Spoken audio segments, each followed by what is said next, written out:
Games Workshop's current level of rules checking and play testing for Warhammer 40,000 before its release is rather abysmal.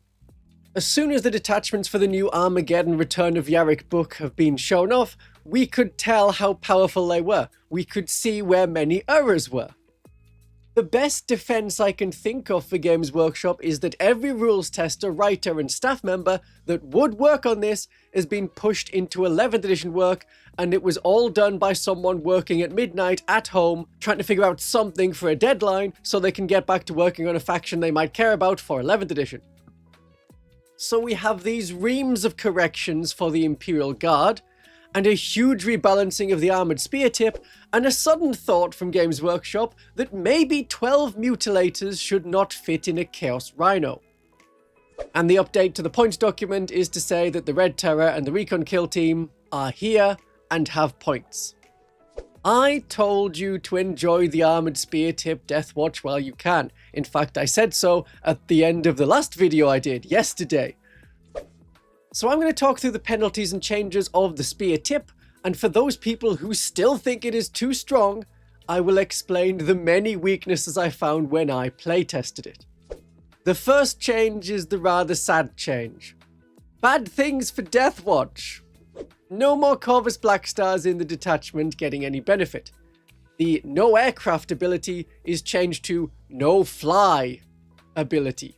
So while we could have used the hover rule to get rid of the aircraft keyword and keep fly, now that it's no fly, we cannot use Corvus Blackstars. So my original video where I said you can't use the Corvus Blackstar is correct, retroactively, just as planned. So the Corvus Blackstar isn't counted as a heavy transport, nor as one of the standard transports, so when you disembark from it, you don't get to make a move. The Corvus Blackstar is still a transport, so you can use the advanced deployment stratagem, which means that you can advance with the flyer and then disembark all the same. But since it moves 20 inches when in hover mode, and further than that when not, it's not a stratagem that we need. Also, you can use Armor of Contempt on it, because it is an Adeptus Astartes unit at time of recording. The detachment rule also now specifies that you do not get the bonus move if your unit arrived from strategic reserves. There was a lot of confusion due to Games Workshop's earlier 10th edition rules about arriving from reserves is a move that counts as a normal move, but it isn't a normal move. The idea was, this is a kind of movement, so you can't move any further in the turn. However, it doesn't trigger stratagems and abilities from it.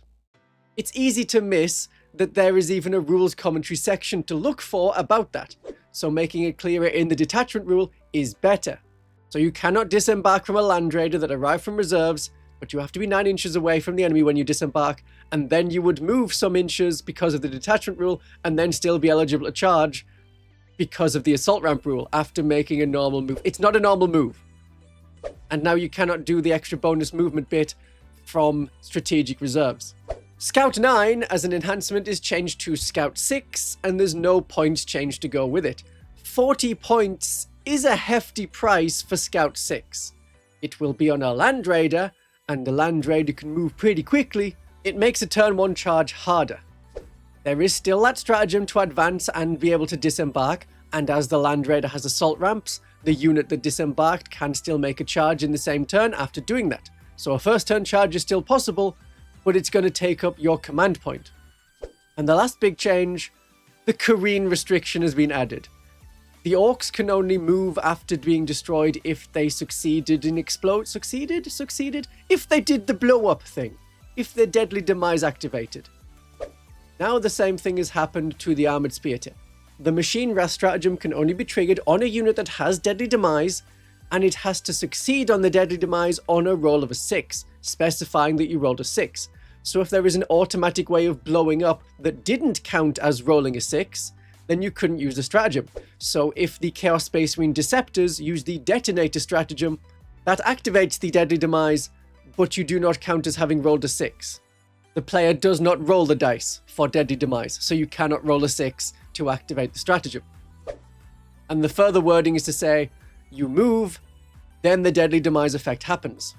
That's just a change of the wording from move, and then roll to see if deadly demise happens. So there will be far fewer transports moving to the enemy home objective to release their troops far from the enemy, and then ready to claim an objective when they're unbattle shocked at the start of their turn.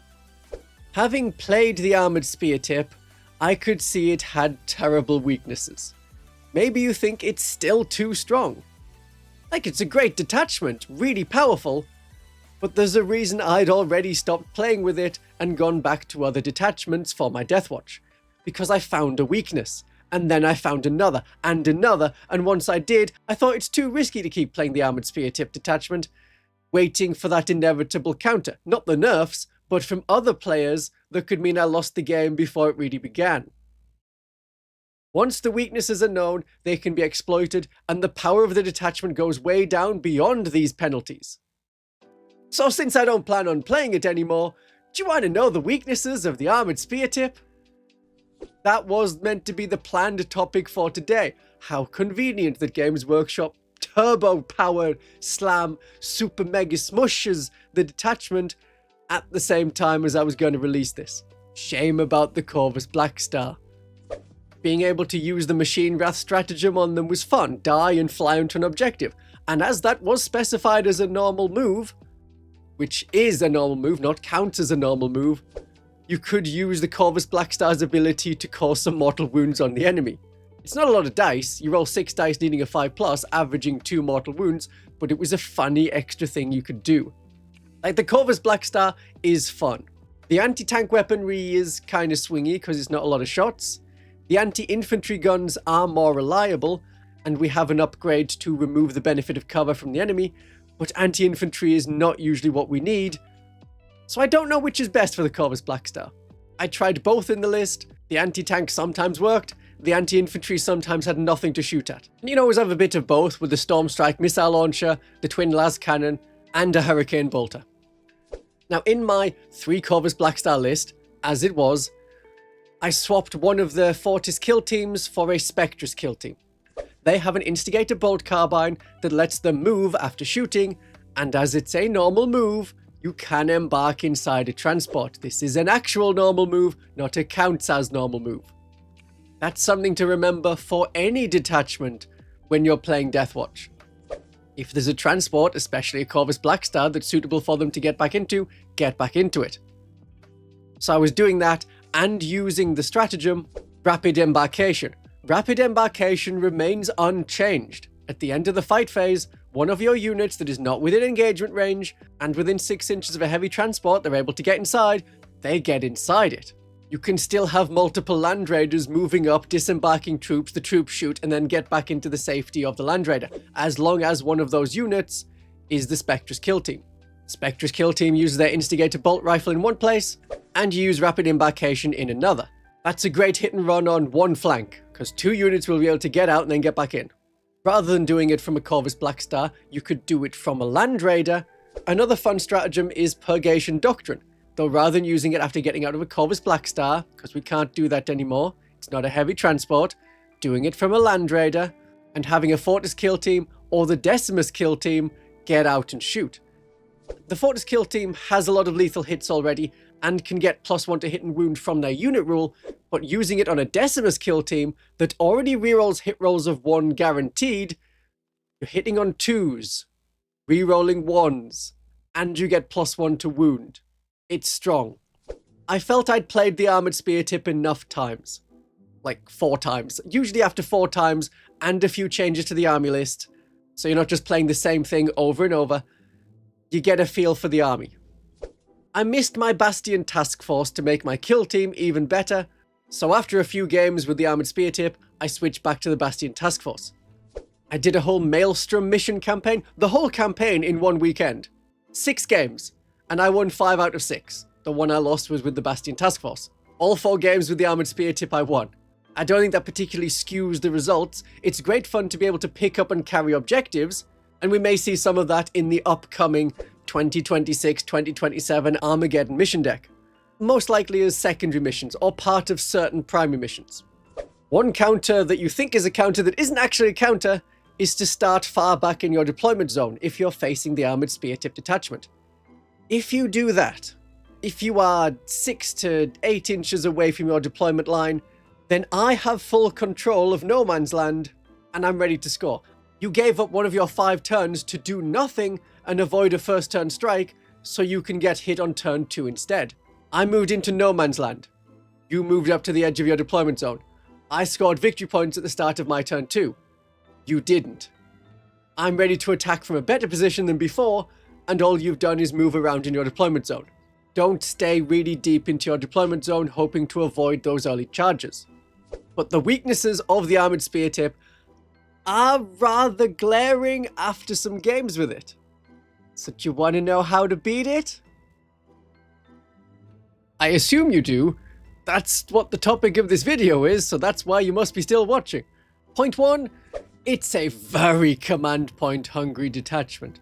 If you haven't got a character that gives you more command points, it's gonna struggle even more. Many of those are chapter specific, like Ultramarines. Can have, say, a Watchmaster or a Captain that reduces the cost of command points. That could be a good character to put the Scouting enhancement on. Then they're in a Land Raider.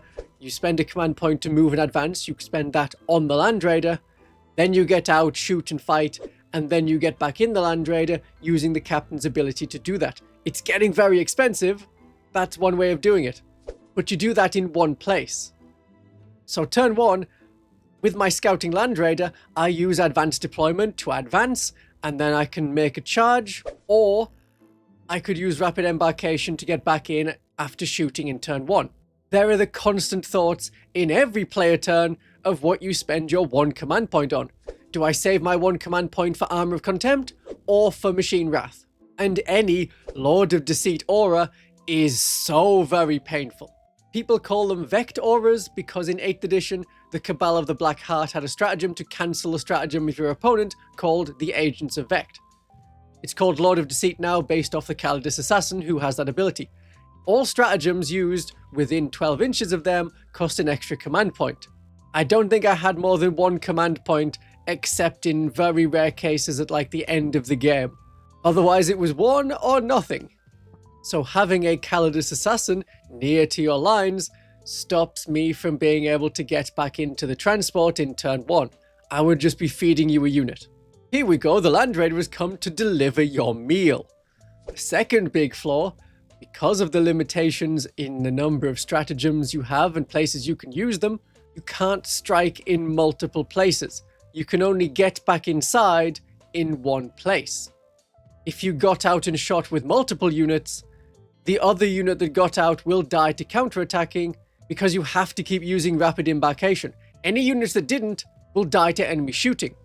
A sort of counter to that is to have a Land Raider Redeemer ready to fire Overwatch, but that better be really impactful and you don't fluff the number of shots because you are giving up the chance to use other stratagems as you're so short on command points.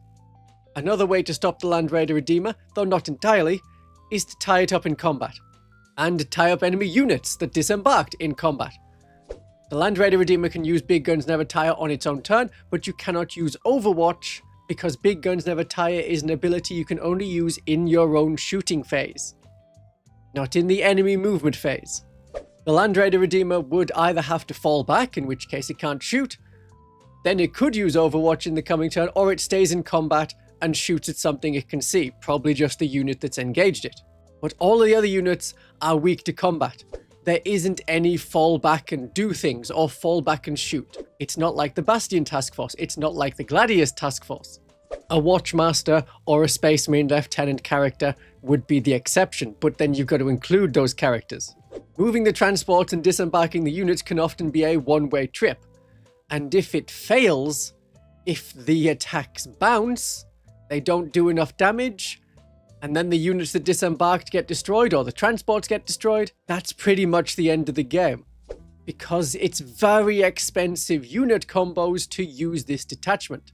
It's about 400 points for a heavy transport and a unit inside. Nearly 500 points for a Land Raider Redeemer, a unit inside, a character with that unit who wants to have the Scouting enhancement, so that's 40 more points, plus like 80 points for a captain, so that's 120 points. That's nearly 600 points. Have 2 Land Raiders with units inside, and that is half your army on 2 transports and some dudes. If you can take out them, you've done it. That's it, game over. Turn 1 or turn 2. Although the Armoured Speartip can smash really hard in turn 1 and wants to cause immense damage in the early turns, if it doesn't, it's done. Or you do the opposite. The Genestealer cult would have a really good counter to this detachment. A big line of pure strains blocking the scouting. That stops a first turn charge in one place at least. And in your deployment zone, you haven't got that much. There's nothing really valuable to kill, and as these land raiders are moving forward, a Reductor Saboteur can cause damage to one of them with a planted explosive. There's nothing valuable to kill turn 1, and then the Genestealer cult strike in turn 2. Either with many infiltrating units in the final day or the Biosanctic Broodsurge, or with a strike from reserve with the Host of Ascension. And they can take out the other units, even if they can't break open land raiders. If the utility units get destroyed, and there's not a lot of points being spent on them, there's now 2 land raiders and 2 units to complete all of the primary and secondary missions. Killing the Lieutenant with combi weapon, the 5 intercessors, the 5 infiltrators, that can eliminate the detachment's ability to score victory points. The Imperial Agents would be a good counter to this detachment as well. There's infiltrating troops in the Imperialis fleet, that stops a first turn charge against anything more valuable, and if they can counter the units that disembarked with their chaff, tie up the Space Marines, strike at the enemy utility units, you outscore them, and the Space Marines cannot do a lot. Once I figured, yeah, I'd probably lose to Imperial Agents, I thought, the Armoured Speartip is not the detachment that's going to be sweeping tournaments. That was even before the nerfs. More so after the nerfs. But just because a detachment has been nerfed doesn't mean it isn't powerful. You can still do a lot with this detachment. And I had fun in my campaign. Especially when it was a Crucible campaign, and Crucible characters, making your own character, that is super fun. Have a look at what we've got. It's great. And have a great day of 40k.